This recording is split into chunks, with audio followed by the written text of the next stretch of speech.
Hello friends, welcome back to movies food and art. இன்றைக்கி நம்ம cauliflower chilli எப்படி செய்யுதுன்னு பார்க்கலாம் வாங்க. அதுக்கு ஒரு 1/2 கிலோ காலிஃப்ளவர் எடுத்து கட் பண்ணி போட்டிருக்கோம். அதில் 3 டேபிள் ஸ்பூன் அளவுக்கு கார்ன்ஃப்ளவர் மாவு சேர்த்துக்கலாம். அது கூட நம்ம 5 ஸ்பூன் அளவுக்கு மிளகாய்த்தூள் ஆட் பண்ணிக்கலாம். கரம் மசாலா 3 ஸ்பூன், மிளகாய்த்தூள் 2 ஸ்பூன். இதுக்கப்புறம் தேவையான அளவுக்கு சால்ட் ஆட் பண்ணிக்கலாம். சால்ட் ஆட் பண்ணதுக்கப்புறமா கையால் நல்லா கலந்து விட்டுடலாம். நான் இஞ்சி பூண்டு பேஸ்ட் ஆட் பண்ணுறேன். நீங்கள் 1/2 டீஸ்பூன் இஞ்சி பூண்டு பேஸ்ட் ஆட் பண்ணிக்கோங்க. 5 ஸ்பூன் அளவுக்கு தயிர் ஆட் பண்ணிக்கலாம். மாவு 3 டேபிள் ஸ்பூன்,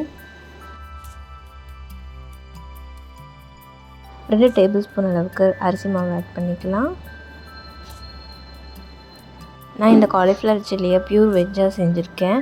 நீங்கள் ஒரு வேளை நான் வெஜிடேரியனாக இருந்தால் முட்டை கூட நீங்கள் சேர்த்துக்கலாம். அப்போ தயிரை ஸ்கிப் பண்ணிடலாம்.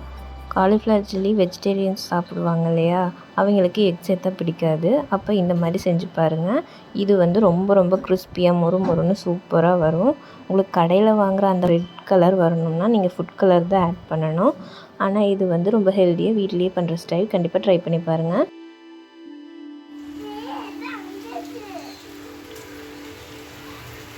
திடீர்னு பார்த்தது வெளியில் நல்லா மழை பெஞ்சிட்டு இருந்தது. கண்டிப்பாக இதை உங்களுக்கு காட்டணும்னு நினச்சேன். சூப்பராக மழை பெஞ்சிட்டாங்க. இப்போ ரொம்ப ஹாப்பி ஆகிட்டேன்.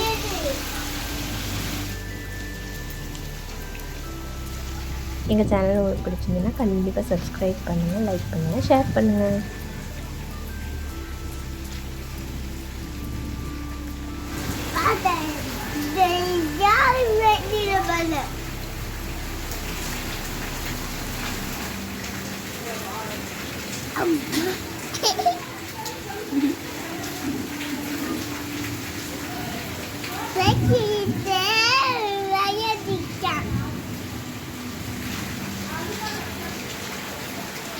மூவிஸ் ஃபுட் அண்ட் ஆர்ட்டை சப்ஸ்கிரைப் பண்ணிக்கோங்க.